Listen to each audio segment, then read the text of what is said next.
ఎర్రటి ఎండ కాల్చేస్తున్నా, గాయాలు నిన్ను బాధిస్తున్నా, దాహంతో నోరు ఎండిపోతున్నా, నాలుక అంగిట అంటిపోతున్నా, ప్రేమతో పెంచి మమతలు పంచిన నీ శ్రమ చూడలేక గుండె పగిలిన, తల్లిని శిష్యునికి అప్పగించి నీ బాధ్యతను నెరవేర్చినవా, తల్లిని శిష్యునికి అప్పగించి నీ బాధ్యతను నెరవేర్చినవా.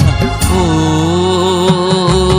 వెన్నెలంటి చల్లని రాజా, ఎంత ప్రేమ మూర్తి నీవయ్యా. ఓ వెన్నెలంటి చల్లని రాజా.